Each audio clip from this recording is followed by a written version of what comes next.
Democrats apparently running out of Republicans to attack, so they're turning on each other.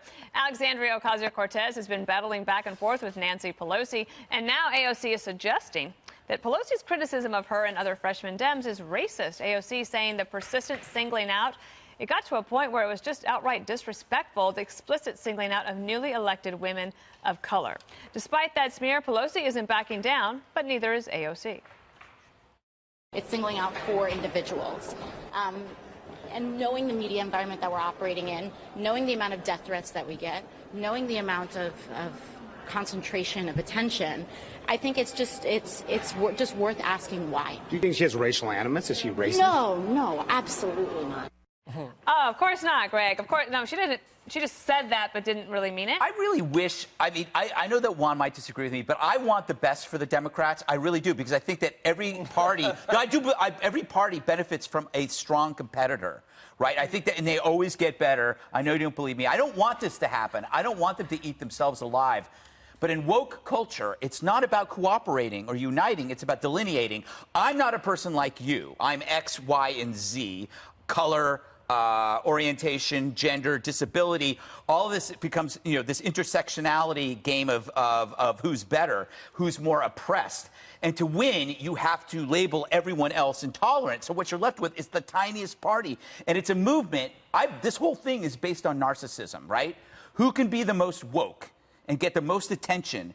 And it's at the expense of your allies. So AOC insults her. And it was no question. When you said that she was targeting women of color, she was saying she was being a racist. So, but then she says that she's not. So yeah. What about that one in terms of, she pushes on Nancy Pelosi and then she pulls back while Nancy Pelosi is trying to deal with her member management problem? Well, I think this is bigger than Nancy Pelosi, but let me just say, I think she's very clear. This was absolutely not a claim that Nancy Pelosi was racist. And boy, was there blowback from Nancy Pelosi's caucus in terms of blacks and Latinos saying, this is crazy. Look at how diverse this caucus is, and that's because of Nancy Pelosi. And there was blowback in terms of some of the comments made about moderates, especially Southern Democratic moderates, Dana. And some of those Southern Democratic moderates, guess what? They're black. Right. And they said, wait a minute, what are you talking about? Right? So I think she's getting blowback within the caucus. But I think that part of this is that people are reluctant. We are reluctant to talk about generational divides in our country. We like to talk about race. We can argue about that. I just think that's the opposite. No, I think that we love talking about generations. No, we hate race. We don't talk about. That's why we make fun of millennials. By the way, they went after Mayor Pete too. They went after Mayor Pete. No, hang on. Let me finish this point. They don't. I think we as a country do not say, hey, you know what? There's a huge generational divide in the country, and a huge generational divide among Democrats. With the younger part of the country right now is mostly Democratic, heavily diverse in terms of race, immigrants, and the like. And the older part of the Democratic Party is more, I think it's diverse, but they love Bernie. The young ones love Bernie. Correct. What is that point? My point is generational. I mean, you've got younger progressives are flocking to Bernie, not to Mayor Pete. So it's not generational, is what I'm saying. I'm not getting a bit. Let me explain it again. Okay, but I think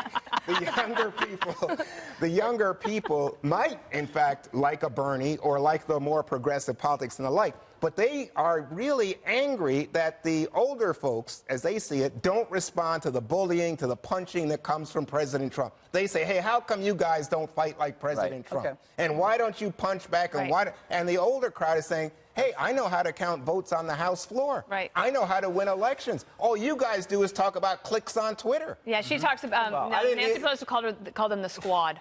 The squad.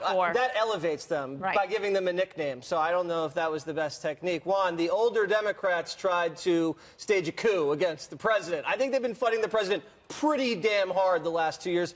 But I also strongly disagree with Greg. I want to see the Democratic Party destroy itself. I want to see it eat itself alive. They've uncorked this bottle, this virus, this identity politics virus, and now it's eating them. And now they're upset about it. Oh, really? You guys are upset because the last 5 years, anytime you criticize Barack Obama, racist. You criticize Omar, Islamophobic. You criticize the captain of the U.S. soccer team, sexist, and you don't like homophobic. So, you know what? The chickens have come home to roost, to quote the pastor of Barack Obama. And it's sad because The only time you play the race card and the gender card is because you don't have any cards left to play. And that's what you said right here when you cited this Democratic lawmaker. She sounds like a Republican. She's this William Lacey Clay, male Democrat from Missouri. What a weak argument talking about AOC. Because you can't get your way and because you're getting pushback, you resort to using the race card. That's unbelievable to me.